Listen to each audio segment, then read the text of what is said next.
Okay, let's know what is a gametogenesis. Gametogenesis किसे कहते हैं, पहले तो ये जानना जरूरी है। गैमेटोजेनेसिस का मतलब होता है गैमेट की फॉर्मेशन होना। जैसे कि हम जानते हैं, अभी तक हमने रीड किया है, लर्न किया है और चीजें समझी है, कॉन्सेप्ट क्लियर किया है कि मेल में प्राइमरी सेक्स ऑर्गन टेस्टिस होते हैं और फीमेल में ओवेरीज। तो ये जो टेस्टिस एंड ओवेरीज है, ओवेरीज ओवम का फॉर्मेशन करती है, टेस्टिस स्पर्म का फॉर्मेशन करती है।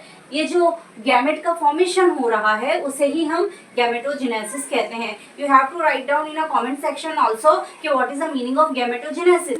If the question arise what is the meaning of gametogenesis, तो आपको पता होना चाहिए कि formation of gamete it's called gametogenesis. उसी तरह स्पर्मेटोजेनेसिस किसे कहेंगे, स्पर्म की फॉर्मेशन को स्पर्मेटोजेनेसिस कहते हैं। इमेच्योर सेल जिसको हम स्पर्मेटागोनिया भी कहते हैं, स्पर्मेटागोनिया डिप्लॉयड होते हैं। अब ये पूरी प्रोसेस बहुत इजी है, बहुत आसान है, बट आपको कॉन्सेप्ट वाइज क्लियर होना चाहिए कि स्पर्मेटोजेनेसिस होता कैसे है। अब देखिए, मैंने बताया इमेच्योर जर्म सेल, हमने देखा इमेच्योर जर्म सेल जिसे हम स्पर्मेटोगोनिया कहते हैं, ये डिप्लॉयड होते हैं। What is the meaning of deployed? Deployed का मतलब होता है इसके पास 46 क्रोमोसोम होते हैं। अब ये माइटोटिक डिवीजन करेंगे, माइटोटिक डिवीजन करने के बाद ये प्राइमरी स्पर्मेटोसाइट्स फॉर्म करेंगे। अब देखिए, प्राइमरी स्पर्मेटोसाइट्स के पास 46 क्रोमोसोम होते हैं, ये पहला मियोटिक डिवीजन करते हैं। कौन?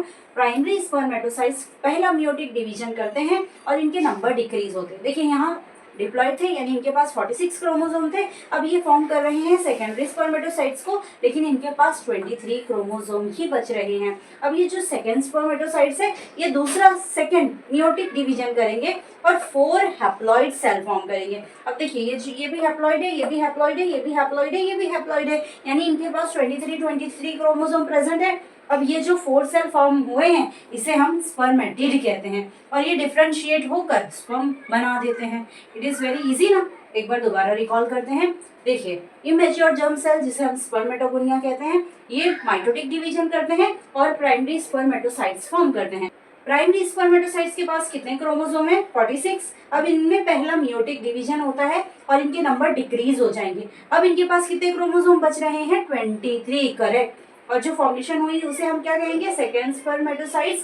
ये अगेन मियोटिक सेकेंड डिवीजन करेंगे और 4 हैप्लॉइड सेल फॉर्म करेंगे जो कि स्पर्मेटिड्स कहलाते हैं। यही डिफरेंशिएट होकर स्पर्म की फॉर्मेशन करते हैं। देखा ना, है ना, बहुत इजी, बस कॉन्सेप्ट वाइज क्लियर रखना है। अब क्वेश्चन उठता है, what is the meaning of spermiogenesis. अब ये स्पर्मियोजेनेसिस का मतलब क्या होता है, जरा आप ये समझ लीजिए।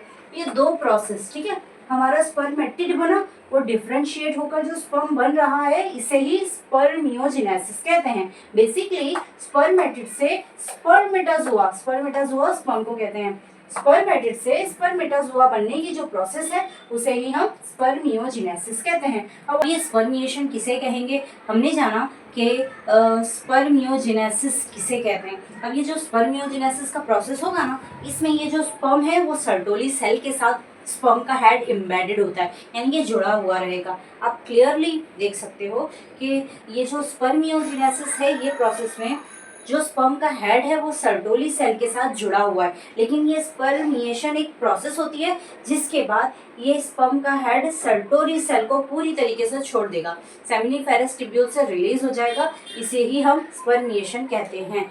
Here we have completed our gametogenesis and spermiogenesis whole topic. If you have any